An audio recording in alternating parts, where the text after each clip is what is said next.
How to log into Virtualizor control panel. You will receive a welcome email from your VPS provider where you can find a VPS login URL, username, and password. Enter the URL in the address bar of your browser and open it.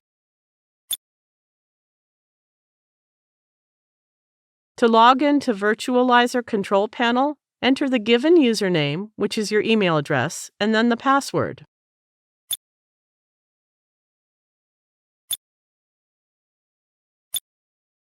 We can now manage VPS from this VPS management area. We will check the VPS status, etc., also in another video.